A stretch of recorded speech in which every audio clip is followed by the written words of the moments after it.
ಸುವರ್ಣ ನ್ಯೂಸ್ಗೆ ಮತ್ತೆ ಸ್ವಾಗತ. ನಗರದಲ್ಲಿ ಮನೆ ಮುಂದೆ ನಿಲ್ಲಿಸಿರುವ ವಾಹನಗಳಿಗೆ ಬೆಂಕಿ ಹಾಕುವ ಪ್ರಕರಣ ಮತ್ತೆ ಮರುಕಳಿಸಿದೆ.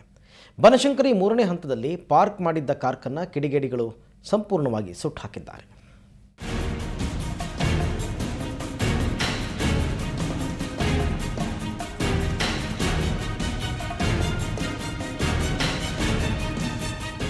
ಅದು ಮಧ್ಯರಾತ್ರಿ 2 ಗಂಟೆ ಸಮಯ. ಬೆಂಗಳೂರಿನ ಬನಶಂಕರಿ 3ನೇ ಹಂತದಲ್ಲಿ ನಿಲ್ಲಿಸಿದ್ದ ನ್ಯಾನೋ ಕಾರು ಧಗಧಗನೆ ಹೊತ್ತಿ ಉರಿದಿತ್ತು.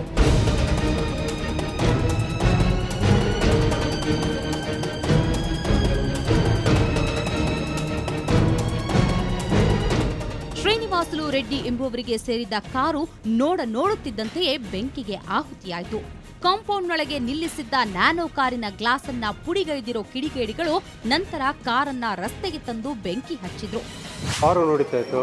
ಮೇಲೆ PG ಹುಡುಗರು ಇದ್ದಿದ್ದವರು ಏನೋ ಸೌಂಡ್ ಬರ್ತಾ ಇದೆ ಅಂದರೆ ಹೋಗಿ ಕೇಳಿದ್ದಾರೆ, ಏನಂದರೆ ಇವ್ರು ಬೆಂಕಿ ಎತ್ಕೊಂಡಿದ್ದು ಬಂದು ನೋಡಿದ್ದಾರೆ. ಒಂದು ನನ್ನನ್ನು ಬಂದು ಎದುರಿಸಿದೆ. ಅಷ್ಟರಲ್ಲಿ ನಾನು ಎದ್ದಿಲ್ಲ ಅಂತ ಅವರು ಇಬ್ಬರು ಪೊಲೀಸು ಫೈರ್ಗೆ ಎಲ್ಲ ಇನ್ಫಾರ್ಮ್ ಮಾಡಿದ್ರು. ನಾನು ಬರೋ ಅಷ್ಟರಲ್ಲಿ 2:05 ಅಷ್ಟರಲ್ಲಿ ಎಲ್ಲ ಇದಾಗಿದೆ. ಕ್ಯಾಬ್ ಡ್ರೈವರ್ ಒಬ್ಬರು ಕಾರಿಗೆ ಬೆಂಕಿ ಬಿದ್ದಿರೋದನ್ನ ಗಮನಿಸಿ ಜೋರಾಗಿ ಕೂಗಿಕೊಂಡ್ರು. ನಂತರ ಅಕ್ಕಪಕ್ಕದವರು ಎದ್ದು ಬಂದು ಅಗ್ನಿಶಾಮಕ ದಳಕ್ಕೆ ಮಾಹಿತಿ ನೀಡಿದ್ರು. ಅಷ್ಟರಲ್ಲಿ ಕಾರು ಕರಕಲಾಗಿತ್ತು. ಕಾರ್ ಇಲ್ಲಿ ಫೋರ್ಟಿಕೋಲ್ ಇತ್ತಂತೆ, ಅದನ್ನ ರೋಡ್ಗೆ ಎಳ್ಕೊಂಡೋಗಿ ಬೆಂಕಿ ಹಾಕಿದ್ದಾರೆ ಅಂತ ಹೇಳ್ತಾರೆ. ರಾತ್ರಿನೇ ಗ್ಲಾಸ್ ಹೊಡೆದಾಕ್ಬಿಟ್ಟು ಇದನ್ನು ತಗೊಂಡೋಗಿ ಎಳ್ಕೊಂಡೋಗಿ ಇದು ಮಾಡಿದ್ದಾರೆ ಅಂತ ಹೇಳ್ತಾರೆ. ಸೊ ರಾತ್ರಿನೇ ಎಲ್ಲರಿಗೂ ಇನ್ಫಾರ್ಮ್ ಮಾಡಿ ಪೊಲೀಸ್ನವರೆಲ್ಲ ಬಂದು ಫೈರ್ ಇಂಜಿನ್ ಎಲ್ಲ ಬಂದು ಆಫ್ ಮಾಡಿಬಿಟ್ಟು ಹೋಗಿದ್ದಾರೆ. ಸೊ ಈ ರೀತಿ ಆಗ್ತಾ ಇದ್ದಾಗ ಸಾಧಾರಣವಾಗಿ ಗಾಡಿಗಳನ್ನ ಹೊರಗಡೆ ಇಡ್ಲಿಕ್ಕೆ ಸಾಧ್ಯವೇ ಆಗಲ್ಲ. ಸದ್ಯ ಈ ಬಗ್ಗೆ ಸುಬ್ರಹ್ಮಣ್ಯಪುರ ಪೊಲೀಸ್ ಠಾಣೆಯಲ್ಲಿ ಪ್ರಕರಣ ದಾಖಲಾಗಿದ್ದು ತನಿಖೆ ನಡೆದಿದೆ. ಕಿಡಿಗೇಡಿಗಳ ಪುಂಡಾಟಿಕೆಗೆ ಪೊಲೀಸರು ಕಡಿವಾಣ ಹಾಕಬೇಕಿದೆ.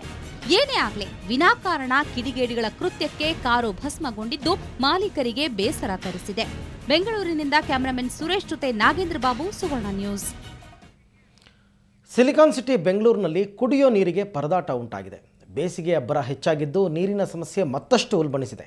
ಆದರೆ ಜಲಮಂಡಳಿ ಸಿಬ್ಬಂದಿ ಬೇಜವಾಬ್ದಾರಿಯಿಂದ ಅಮೂಲ್ಯವಾದ ಜೀವಜಲ ಚರಂಡಿ ಪಾಲಾಗ್ತಾ ಇದೆ.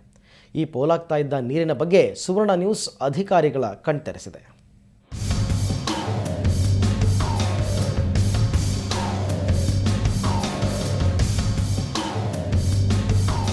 ಬೆಂಗಳೂರಿನ ರೈಲ್ವೆ ನಿಲ್ದಾಣದ ಬಳಿ ಅಪಾರ ಪ್ರಮಾಣದಲ್ಲಿ ನೀರು ಪೋಲಾಗುತ್ತಿತ್ತು.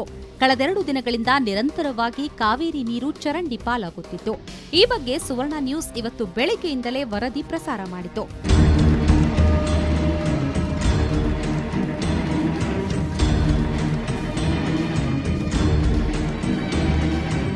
ಸುದ್ದಿ ನೋಡಿ ಎಚ್ಚೆತ್ತುಕೊಂಡ ಜಲಮಂಡಳಿ ಸಿಬ್ಬಂದಿ ಪೋಲಾಗುತ್ತಿದ್ದ ನೀರಿಗೆ ತೇಪೆ ಹಾಕಿದ್ದಾರೆ.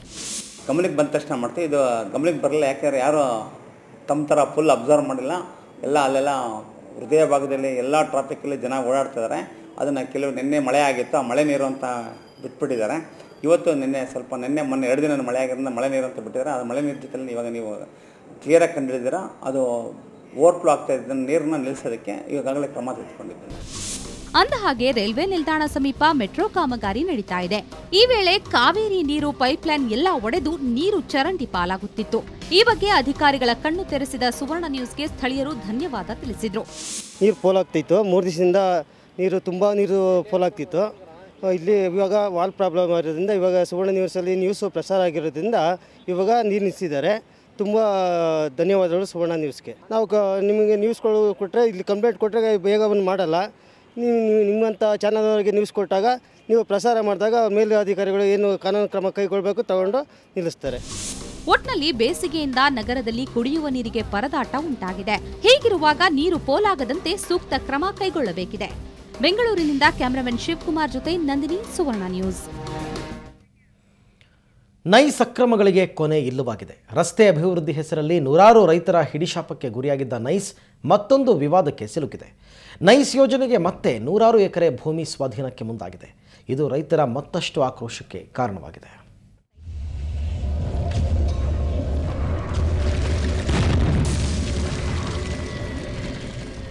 ಬೆಂಗಳೂರನ್ನ ಹೈಟೆಕ್ ಸಿಟಿ ಮಾಡುವ ಧಾವಂತದಲ್ಲಿ ಬಂದ ನೈಸ್ ವಿವಾದಗಳ ಸಾಗರದಲ್ಲಿ ಮುಳುಗಿದೆ.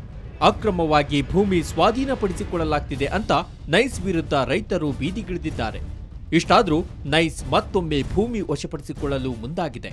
ಇದೇ ತಿಂಗಳ 10ನೇ ತಾರೀಖಿನ ನಂತರ ನೈಸ್ ಕಾರಿಡಾರ್ ಸುತ್ತಮುತ್ತ ಭೂಮಿ ಸ್ವಾಧೀನಪಡಿಸಿಕೊಳ್ಳಲು ಪ್ಲಾನ್ ಮಾಡಿಕೊಂಡಿದೆ.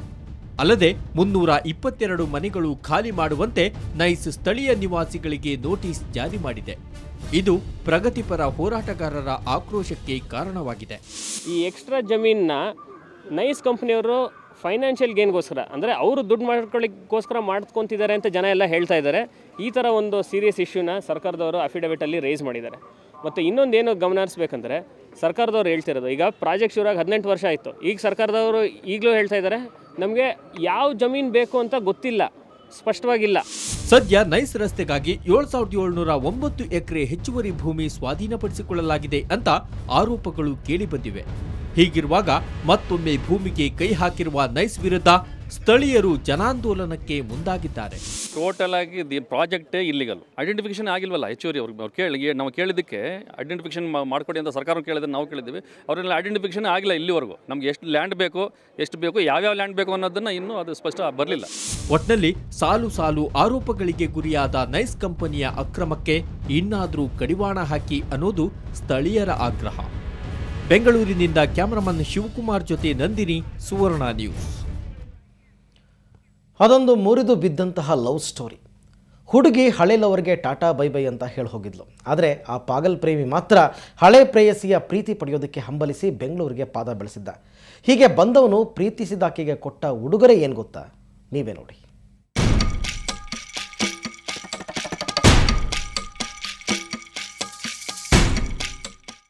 ಹೀಗೆ ಆಸ್ಪತ್ರೆ ಹಾಸಿಗೆಯ ಮೇಲೆ ಮಲಗಿರೋ ಈಕೆ ಗೀತಾಂಜಲಿ.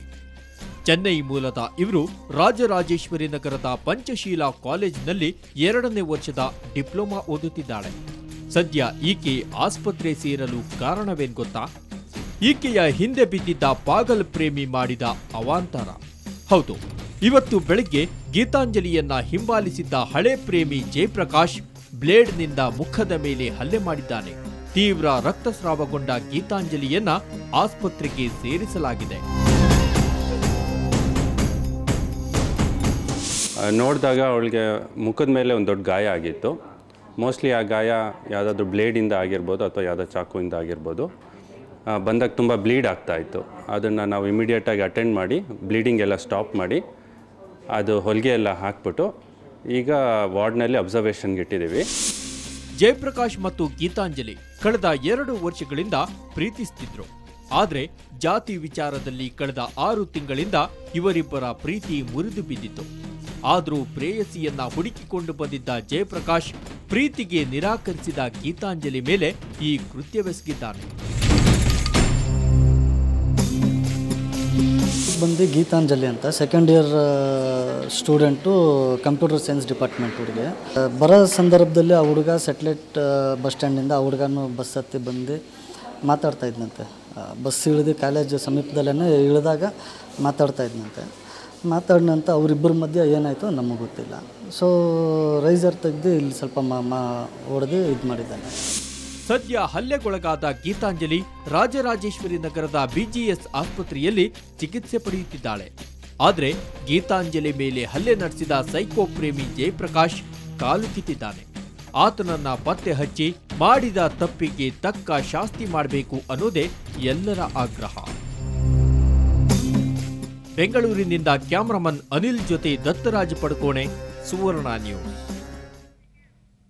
ಬ್ರೇಕ್ ನಂತರ ಸುವರ್ಣ ನ್ಯೂಸ್ ಮತ್ತೆ ಮುಂದುವರಿಯುತ್ತೆ.